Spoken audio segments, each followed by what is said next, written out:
2019, Matt decided to travel the country delivering a message of hope and motivation. He encouraged people to take ownership of their future by becoming homeowners and creating wealth through it.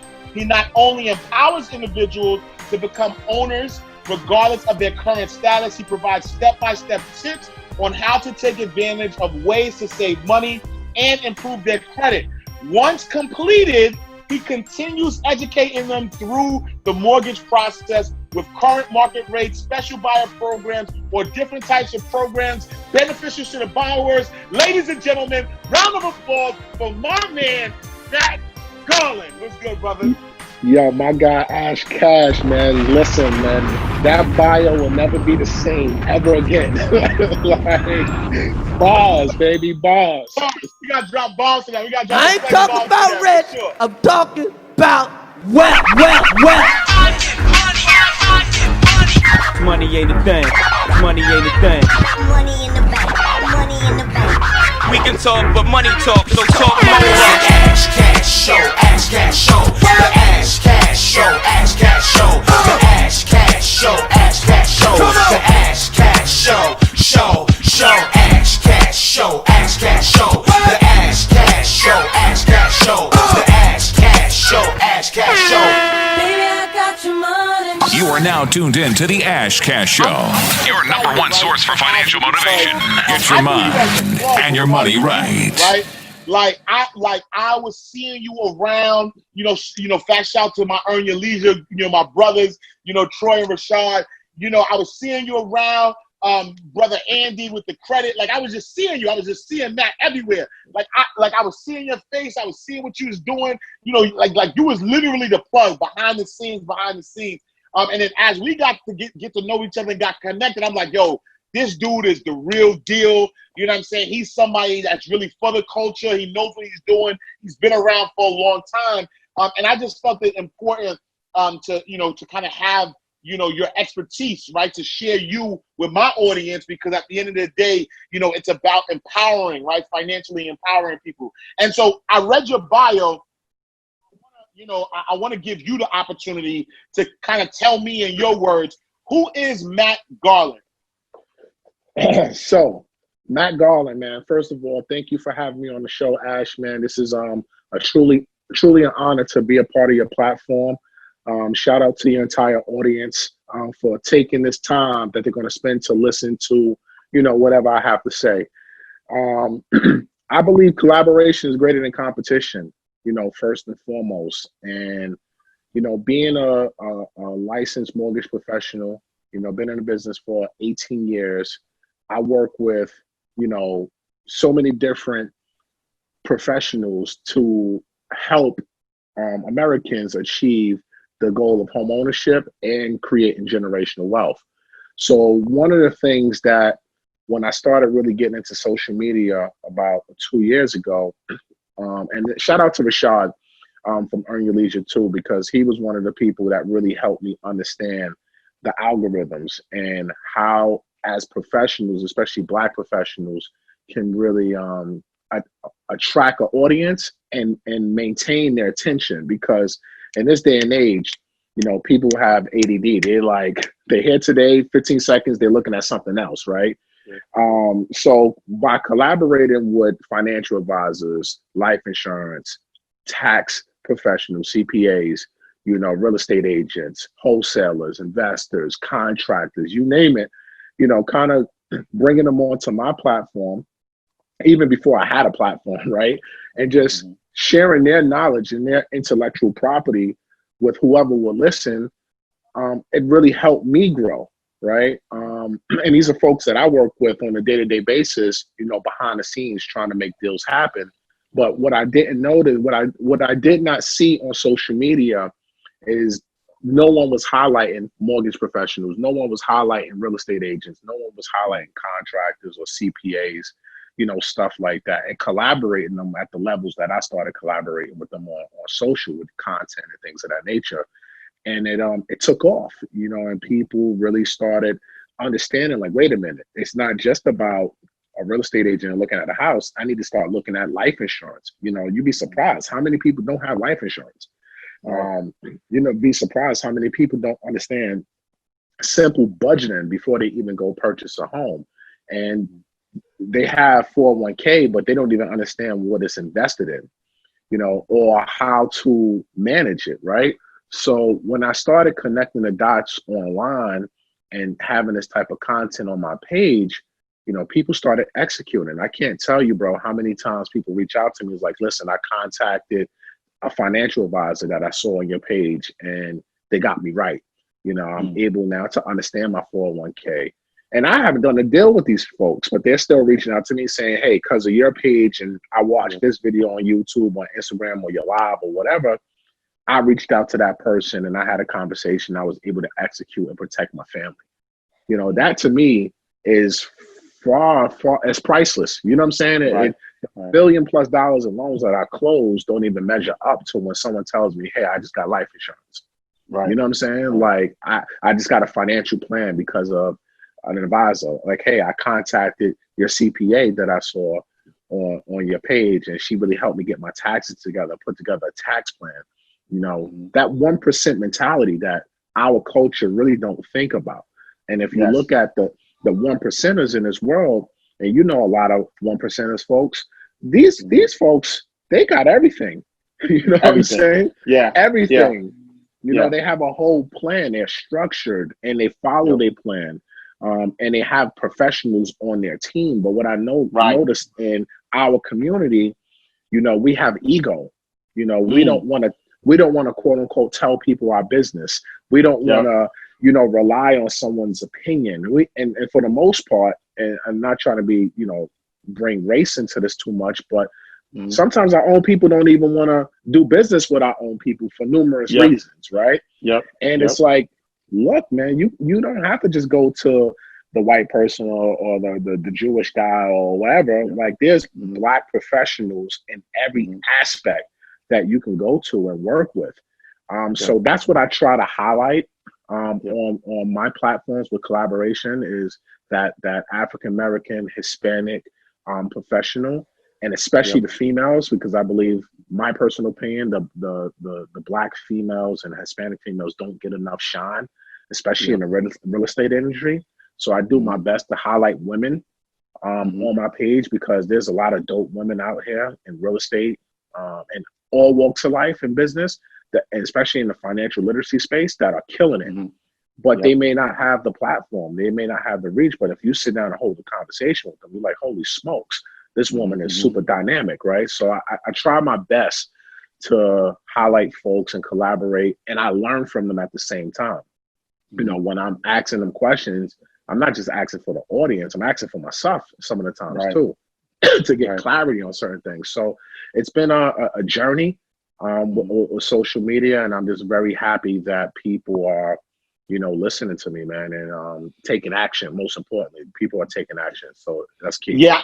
I love everything that you're saying, because even when I think about, from a perspective of, just Black financial professionals, like if you do the numbers overall, Black and brown people are only 2% of that space, right? Which means that 98% of the people who are controlling and helping build wealth don't look like the community that needs to build wealth the most, right? Because the numbers are the numbers, the facts are the facts. There is a wealth gap, right? And a lot of that wealth gap is attributed to real estate, right? A lot of it is attributed to, the New Deal, Jim Crow credit laws, and, discrimination that allowed certain neighborhoods and certain redlining, right? So all of that is contributed to that. So why not have people that look like us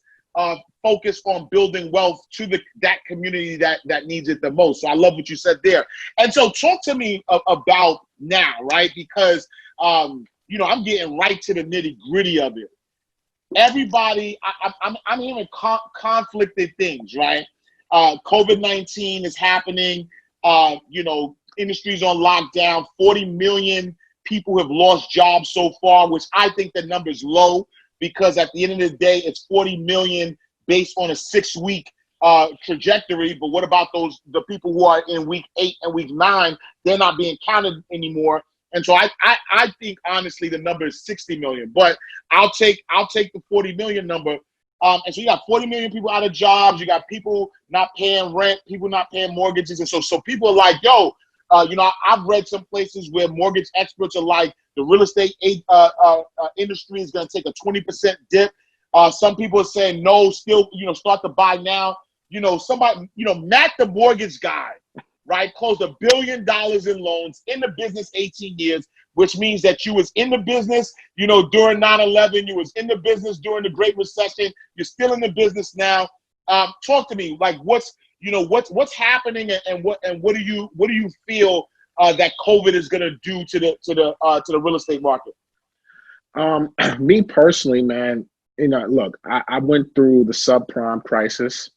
I was originating loans during that time. I saw firsthand the type of products that were out there in the market and how, it wasn't good products, right? People couldn't really afford homes. It was terrible, to be quite honest with you. Look, I over leveraged myself too, personally, during those times, because it was just so easy. But I think what came out of that, was regulation, and people being held accountable for the type of paper that they're putting out there and selling to the general public. I think right now, I know right now, people can afford their homes. When they're getting a mortgage, they can afford it because we're documenting everything, right? We're going through their W-2s, their tax returns. We're looking at their expenses. We're making sure their credit is there. We're looking at the credit utilization. 10 years ago, we wasn't looking at none of that, to be honest with you. No docs was crazy, bro. No docs was amazing. Crazy. I ain't gonna hold you, because I played my part, and I'll admit to it. But how much what bonuses I was getting for these no docs, bro? It was crazy. Like we all got the Wild West. It was the wild cowboy days for sure. But everybody benefited. The consumer benefited, the banks benefited, and folks like us who was originated was benefiting, right? But it backfired on all of us, right? It did. So now you fast forward, we have this pandemic, which is terrible. People are dying, people are getting laid off.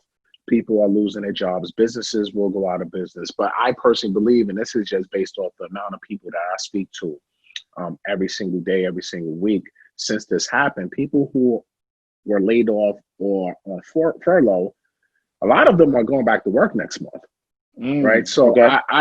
And that's just from, I would probably say 5 out of 6 people that I speak to that in that situation that got furloughed because of COVID-19.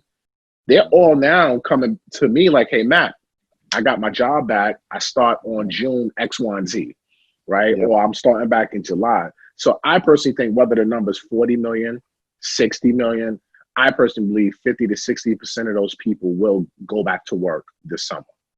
Yep. And that will bring the numbers down. Now, the other people, it's going to be a lot of people who won't go back to work. There's going to be a lot of businesses that will never recover from this, unfortunately.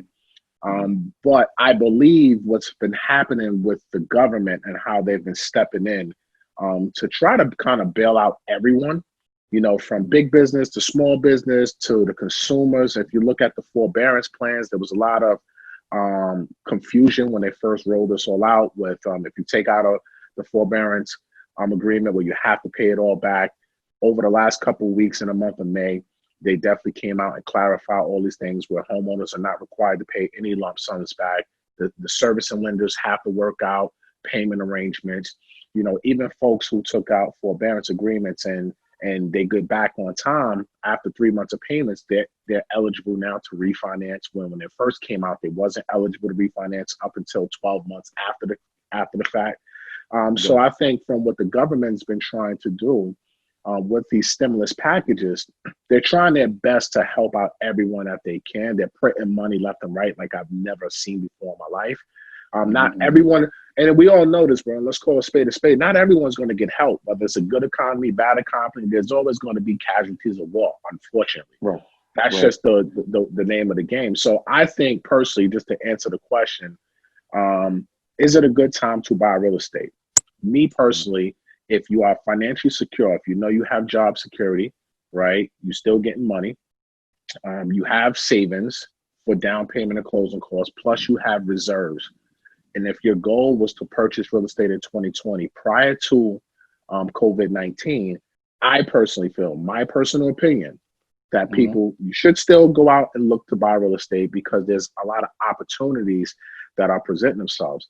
And you got to really have the discipline and the focus to really go out there and execute now, because you have to pay attention now to the local market data if you're out there looking to buy real estate, whether you're looking for a primary residence, whether you're looking for investment properties. You just can't be emotional no more. You got to understand what's happening in the neighborhood. Are the home prices going up? Are they going down? Are homes lasting on the market for a long period of time, or are they flying off the shelf? I mean, you have some markets right now, bro, where homes are going above asking price. Wow. You know, like, and it's happening all over the country where there's homes going on market. They're going, bro. Yeah, I seen that in Florida. Like I seen a bunch of like properties in Florida, like multi-million-dollar properties still being sold right now. Yeah, for sure. But the luxury market, right? Once you start talking about luxury market, prior to COVID-19 in 2019, the luxury market started to correct itself already, right? Yeah. It's the volume in the business is never in the luxury space. It's always in the everyday blue-collared, white-collared, everyday homeowner, right? That market is always the market that keeps the mortgage market going, not the $1 million, $2 million, $5 million homes. It's the folks who in New York, that's that $400,000 to $800,000 range if you're looking for a 1 to 2 family property, right? People are still going to buy those homes. If you're looking in Atlanta, it's probably that $250,000 to $400,000 range right now, where folks are going to, those homes can't in Atlanta. Those homes can't stay on the market because they're gone.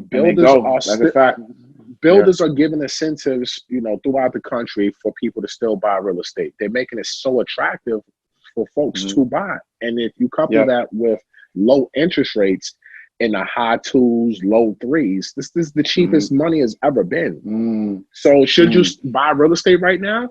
If you got your ducks in order, you got job security, why wouldn't you take advantage? Shit, I'm about to buy me a new house because the money is so cheap. Right. Why not? Right. And then so you said have reserves, right? So what would you say is a good number, right? So if somebody is thinking about buying a house, how much reserves do you think that they should have? All right, so if you're looking for a primary residence, right, I firmly believe you should start off with at least 3 to 6 months of your expenses, including your mortgage payment. So if your mortgage payment is $3,000 a month, but you have another $1,000 of minimum payments, you're talking probably anywhere from $12,000 to $20,000 that you should have socked away in some sort of savings account. What I try to tell people is open up a high interest savings account. There's a lot of online accounts where you can, probably get 1.5% interest on it, and name it, reserve account or something like that, and just don't touch the money, right? Even if you don't have 6 months of reserves, let's just say you may have 2 to 3 months. When you get your first tax return, when you have that real estate, you're going to get a large tax return back. You're going to get a refund. So that money, don't spend it on a vacation. Don't spend it on anything. Throw that money in reserve also. Now, if you're investing, especially if you're buying a buy and hold investor where you're looking to buy rental properties, you definitely need to have 3 to 6 months because, there are a lot of people that are paying their rent, right? But there's a small percentage of people who are not. But you have to always make sure that you, as the investor, can still make your mortgage payments if none of your tenants pay. So I think from an investing standpoint, you should definitely try to have at least 6 months of reserves. But I know some investors that will have a year of reserves. There's many different things that you can do, and it's all what you're comfortable on, how many properties that you own. I know some guys that will say, I have $50K socked away and I have 10 properties. You know what? That's enough money. If someone doesn't pay here, I can pull from that account. They don't need 4 months or 6 months. They'd rather just have a lump sum just sitting just to cover anything on a worst case scenario. You know what I'm saying? Yeah, yeah. And then and that's great insight. And so what do you think, like somebody who is trying to wait the market out, right? So they have all their ducks in a row, right? And they're like, money's cheap right now, but they are anticipating that the real estate market is going to do bad. And so they're like, you know what, let me wait, right? Because I read a report where they said there are 211,000 properties that are marked for foreclosure right now, right? And so if somebody's in the market, they have all their ducks in a row. And so, maybe they might say, you know what, let me wait, because if I could buy a house right now for $400,000, if I could catch it on sale in foreclosure, I could probably get that same house for $300,000 or $250,000. What do you say to somebody who's trying to wait out the market in order for them to jump in? I'm gonna tell them, give me that crystal ball so I can play the lotto. Yeah. You know what I'm saying? Because Woody, like you just said, right? Pre-COVID, there's 211,000 foreclosures nationwide.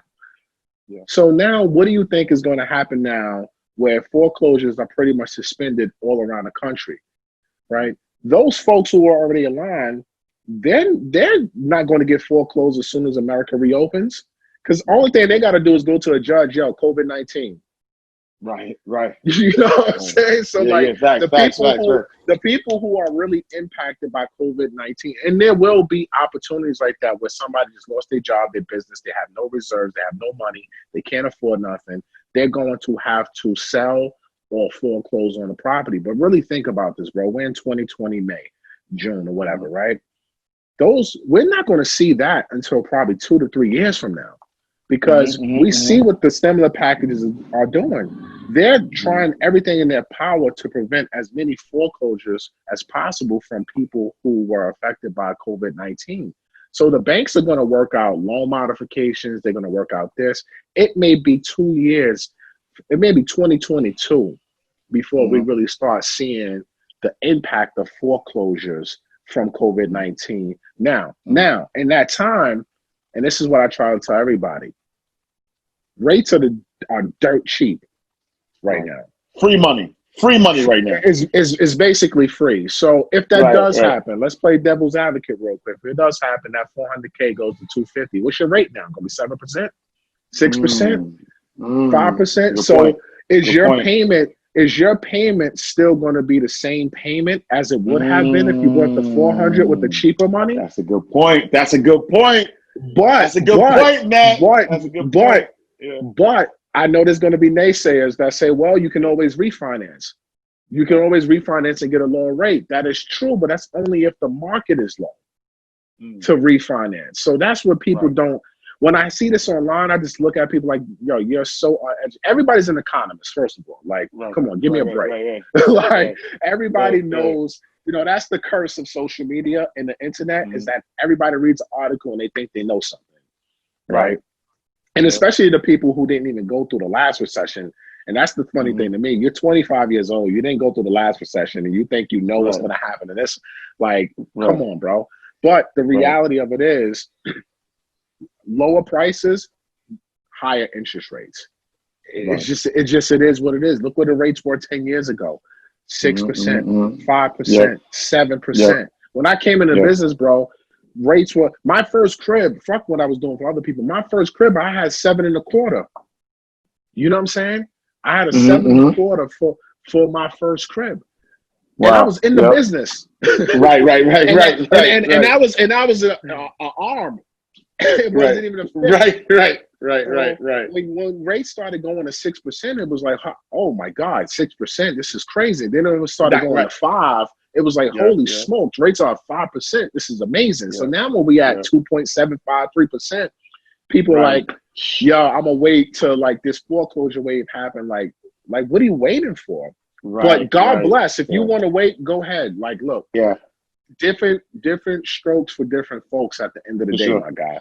So ultimately, if somebody wants to wait for the foreclosure wave or the short sale wave to happen, and they want to sit on the sidelines and kind of play it out, yo, do you. Right. Go right ahead. I don't knock nobody's hustle, but for the folks who want cheap money, and they're okay with, look, there's two reasons why you're buying a home. It's either you have a need, you have to live there, you have a family, you need to be in a certain school district. So it's not about, you're not investing at that point. You're providing shelter for your family, right? And then you have the investor. Now, there's two types of investors: buy and hold investors or fix and flip type of investors. So if you're doing a buy and hold, you're not buying for appreciation, number one. Well, you shouldn't be buying for appreciation. You should be buying for cash flow. That's rule number one, right? Yep. So if I buy a $400,000 4-family in Jersey, and I'm at 3.5%, let's just say, my cash flow is ridiculous, right? Because I have cheap money. I'm borrowing, I'm leveraging at a cheap cost. Like I'd rather that versus me buying at 300,000 at a 6% interest rate. Right. Because you're buying and holding, so you're holding on to that property for a long amount of time. It's long play. It's long term, bro. Like, and that's why I think this new age of investing, or the people who are out here investing and buying homes, I think they're looking to make, like, we've been spoiled over the last couple of years of appreciation. Appreciation has been out of this world. It was bound to correct itself pre-COVID anyway, right? Because what goes up, we've learned already from the subprime crash, it must come down. Absolutely. Right? So, but at what point would it go down? We don't know.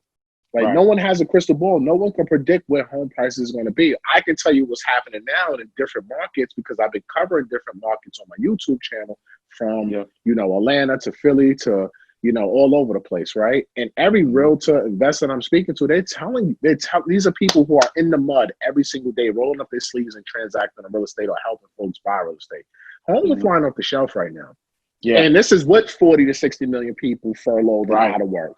You know what I'm saying? This is what people getting sick and dying, and people are still out here buying real estate. I'm the busiest I've ever been in my career right now. Right. Ever. You know what I'm saying? People are out here buying. So that's going to keep the market going. Feds dumping money into the system, buying bonds at high scale. Like, that's going to keep the market going. So you can wait all you want. God bless you. But I know folks like myself, we're buying. Right. And then in 2 years, my brother, if it gets bad and there's some deals to pick up, I'm positioning myself to be able to take advantage of that market too. So good or bad market to sum all of this up, should you buy real estate? Hell yeah. I don't care what the market is doing. Just be smart, know the data of wherever you purchasing your real estate, because real estate is not national. Although folks try to make it national, real estate is hyper local to communities. Bro, you know this shit. Harlem is different from the Bronx, bro. Absolutely, without a doubt. And the Bronx is different from Brooklyn. Right, for sure. And Bed-Stuy, Brooklyn is different from Park Slope, Brooklyn, my guy. Right. Every neighborhood is different. Everything moves and shakes differently. So you got to understand the numbers, the mathematics. You got to understand the local professionals, who's moving, who's shaking, and hire the right team, so that way you can make the best business decision possible. Yeah, my bad. I love that. Yeah, my bad. No, I love that perspective, because I'll be honest. I'm somebody who, I'm in Atlanta now, and I've been looking at property, and it's funny because my wife and I we're gonna look at another property, because we're like, yo, let's take advantage of getting some acres, and so we're looking at a property. And it was 3 properties we were looking at. And I'll be honest, I was like, yo, I know the economy's not going to do well. People are not buying right now. Yo, my agent called me and was like, yo, two out of the 3 properties you was looking at are gone now. Yeah. I said, hold on. I said, hold on now. I got to make a decision. And I love what you said, because, it's the truth, right? It's like, all right, if I get a property that's $300,000 right now, and I can get a 2%, 3% rate on it, then, if I do the math, and I'm actually going to do the math, if I wait and get that same $300,000 property, but then I'm paying, 5%, 6%, like over the life of the time I have that property, what am I saving for real, right? Am I really gaining, or am I giving away in money in interest rate over that period of time, and whether it's a 15-year, 30-year, whatever. And so that's a perspective that people really need to kind of think about. So I love that. You got to do a cost analysis, right? Sure. Everything has an opportunity cost to it. Yeah. Waiting has an opportunity cost.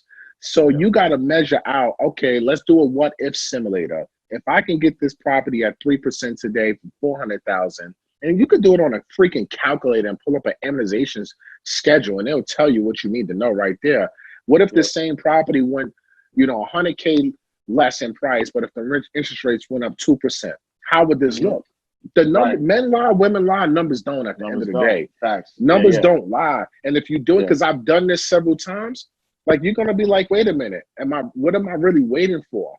You know what I'm saying? Now, if you're someone who may not have all the paper right now, and you still in that stacking, learning zone, building up your capital, your credit and everything like that, and you have no choice but to play the sideline, great.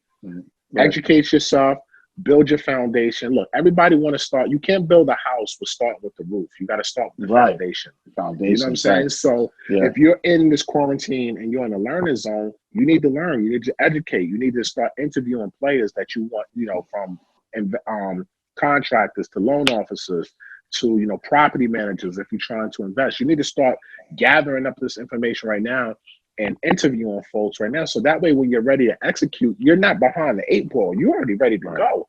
You just got to execute. You know what I'm saying? So folks need to do their math. Stop listening to folks. Like everybody's situation is different. This is like my fingerprint, right? Every situation is unique. No, you don't have the same fingerprint as me, bro. So my needs of investing or just somewhere to live is different from yours and your family. So why are people listening to these general statements and right? It's all general. It's all fear driven. Everyone's biased. Everyone has an alternative motive. And I know people probably watch it like, well, you're a loan officer. You have a motive too because you want to get commission. I don't give a damn about a commission. I spend too much time on social media. I ain't getting paid for that. Right. Like that don't pay me. Like I make more money if I'm not on social media every day. You know what I'm saying? But I do all of this to educate so that way people can have a better understanding of why we need to push ownership in our communities. The Black home ownership rate has went up over the last couple of years. I think it's around 48, 49% now. But our joint was in the low 40s just a couple years ago. We need to own some shit. Period. Point blank. But it needs to be responsible ownership. It needs to be not emotional ownership. You need to think with a business mind. You need to have that CEO mindset when you try. I don't care if you're looking for a primary or an investment. Everything is real estate. You need to understand this is business. I don't care if you need a place, 5 bedrooms. I don't care about none of that.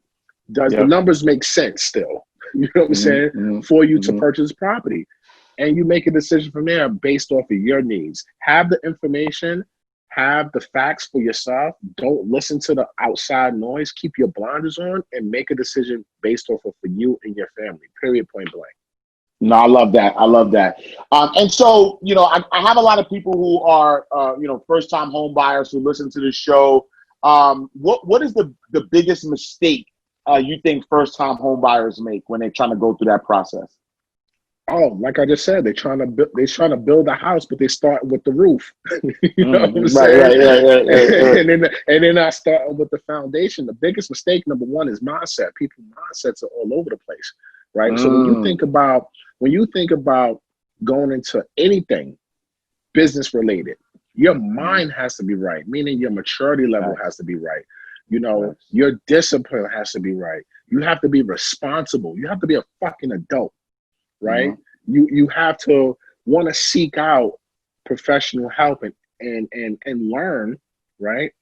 And being able to take that, retain it, and apply it to you. So mindset, all of that to me falls into your mindset because there's a lot of immature people out here that just really have no clue. They're just trying to do things for the gram or they're trying to keep up with the Joneses or whatever the case may be, but they're not really looking within themselves. Right. So I think the first step that every homeowner needs to do is yourself. Analyze who you are as a person because only you know who you truly are. Right. Second thing is learn as much as you can, but don't have analysis paralysis. Stay off my YouTube channel, please. Don't watch all my videos all the time. Because if you're watching me all the time, if you're watching anybody who's doing real estate all the time, that means you're not executing. How much of this information do you really need? At some point, you have to make a decision and say that I'm comfortable, I'm okay with what I've learned, and now I'm going to pick and choose the right team members. Another biggest mistake that people make is, personally, I think people just go with a bank or a lender because they quote unquote bank there, right? I think that's probably one of the biggest mistakes. You got to understand how the banks operate. You got to understand the mechanics of why this bank may be different than this bank. And based off of my real estate goals, I can't go to big boy bank. I may got to go to the local mortgage company or something like that because they're going to have a better service for me. And they're going to have the products that I need to grow my real estate career, right? So these are the things that you need to learn. I think those are the biggest mistakes that people make when it comes to trying to seek home ownership. It's just like, you got to build your foundation first before you dive in. Learn as much as you can, but don't have analysis paralysis. Make sure you hire the right team. Just don't pick a bank or lender just because you bank there. Really talk to different loan officers because you're not working with the bank. You're working with the person. So you got to make sure that person understands your needs, right? Seeking out realtors, contractors, if you're looking for rehab, if you're looking to buy investment property. Like, people are not building that foundation. They're just going out, hey, I want to get pre-approved. I want to go buy a house, and don't have no clue, right? Financial planning. 90% of the people I speak to don't have a financial advisor. You know, do you really understand how does home ownership tie into your overall financial picture? And a lot of people have no clue when I ask them that question. And when you ask them, hey, do you have a planner? Do you even have life insurance? They have no clue. I'm like, but you got insurance on your phone, you got insurance on your car, but you don't have it on your life. You know what I'm saying? So you're buying. The key of generational wealth, my brother, is passing it down, right? It's not, generational wealth is not just making money.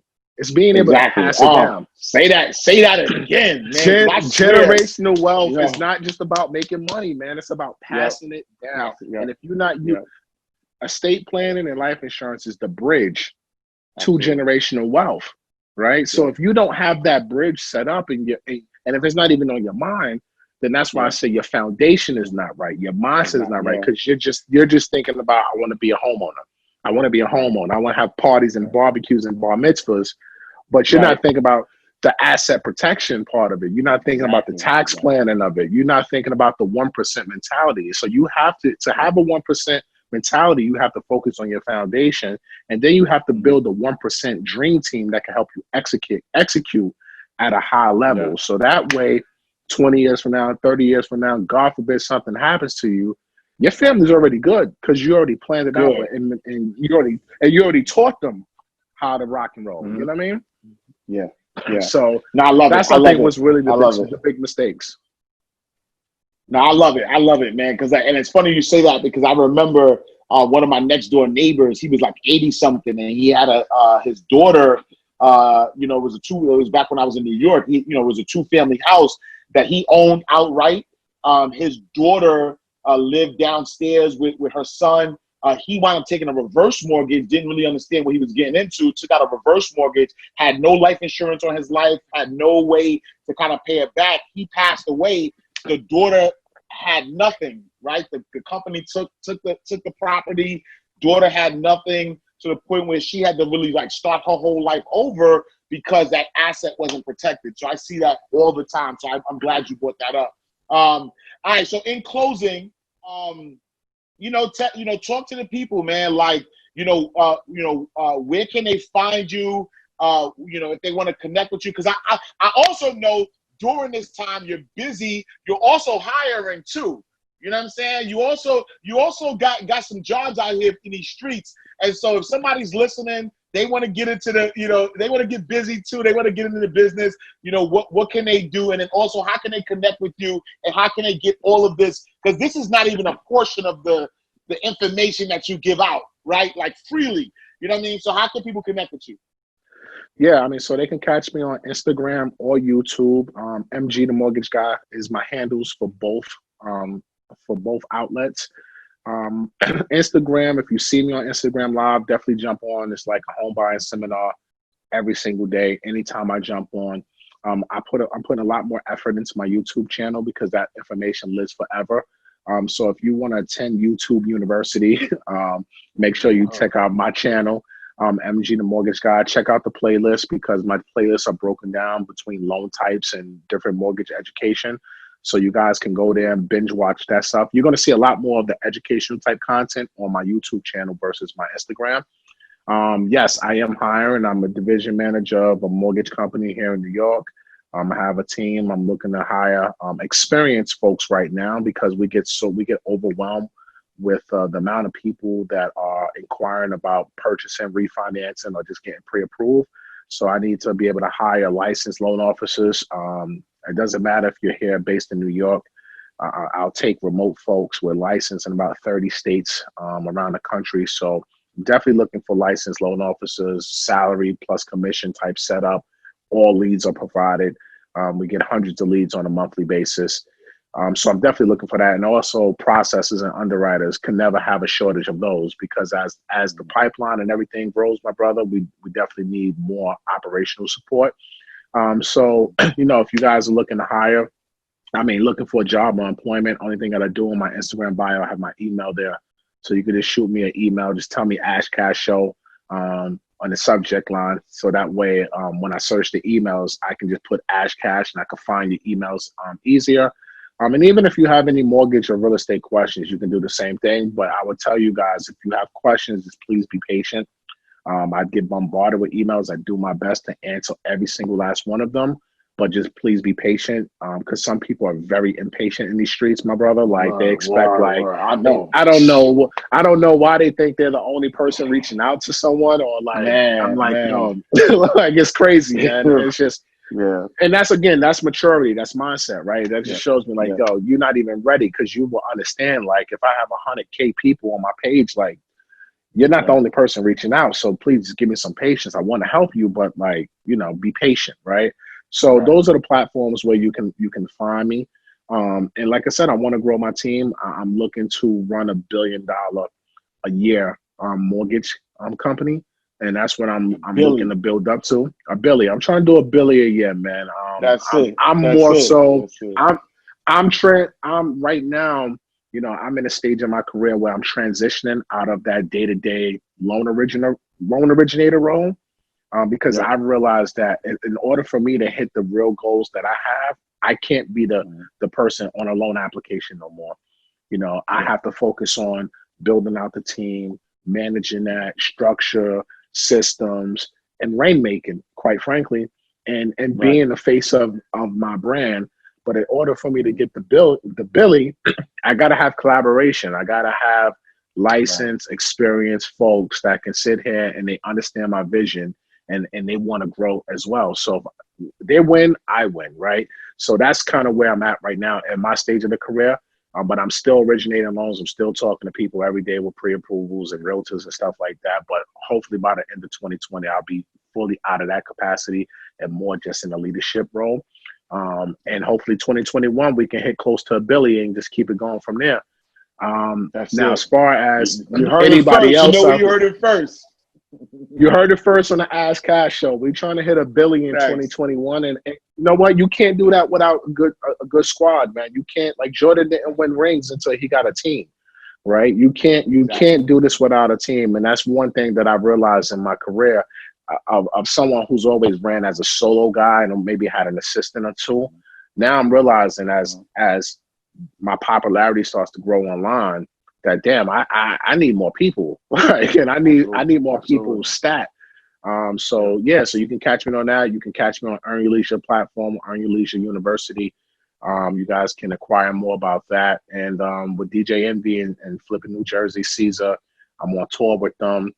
We once as the city start reopening, America starts reopening. They're definitely going to continue to tour and go around the country and talking to thousands of people about ownership and investing. So God willing, which most likely I will, but God willing, I'll still be on tour with them. I don't want to, like, it's a guarantee. I'm humbled to be a part of their platform as well. And shout out to Envy. So yeah, so that's where you guys can catch me. Catch me in a city near you coming soon. Catch me online. Catch me on the Ash Cash Show. And yeah, whatever questions, concerns, man. Listen, I'm here to help. I'm an ownership advocate. I want people to be out here investing, making smart decisions, being smart about their money. Don't over leverage yourself. Don't be house rich and cash poor. It's not worth it. There's nothing wrong with renting. You know, one thing you would never hear from me, Ash, is me bashing the renter. I think that's the dumbest thing in the world when people say you're throwing away money. Like, you're not throwing away money if you're renting, in my opinion, right? Because you need a place to live. So, like, what would you rather live? Pay somebody rent or live under a bridge?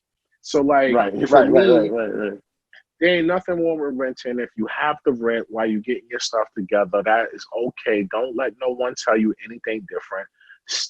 From a financial perspective, as far as tax strategies and stuff like that, you don't get the benefit, but you get shelter and for you and your family, and that's important, right? So don't, if you're in that position where you think you're stuck or you trying to push the envelope, because a lot of people are like that, where they like, I just got to stop renting. I'm like, yo, calm down. Ain't nothing wrong with this. Just take your time, because everything happens in God's time, not yours. You know, and people need to remember that. So just keep going. And make shit happen, as they say. Yeah. That's it, y'all. My brother Matt Garland, the $1 billion mortgage guy. That's what we're gonna change your IG, man. MG, the Billy Goat of mortgage. You know what I'm saying? Yo, brother, I appreciate the Billy Goat, man, of the mortgage. You know, so I appreciate you, brother. Thank you so much for blessing our audience with all this information. You know, again, follow him, MG the Mortgage Guy, on YouTube, MG the Mortgage Guy on Instagram. You know, definitely very responsive, definitely somebody who's helpful, but just give him some time. Do not DM him, right, at 2 a.m. and then email him at 3 talking about, yo, you don't answer your stuff. That's it. Don't do that. Don't do that. Yeah, don't do that unless you want to be put on my feed, because I will put you on blast. Put you on blast, man. Can I get a moment to breathe? You know what I'm saying? Give my man a moment to breathe, man. He out here, you know what I'm saying? Can I sleep in peace? That's it. You know what I'm saying? Can I sleep, man? Don't DM me at 2 a.m. and then email me at 3, man. Don't do that. That's it. My brother, I appreciate you, man. Thank you so much for everything that you do and for blessing us on the Ash Cash Show. Thank you, my brother. I appreciate the time and the opportunity, kid. One. Ash Cash Show, Ash Cash Show, the Ash Cash Show, Ash Cash Show.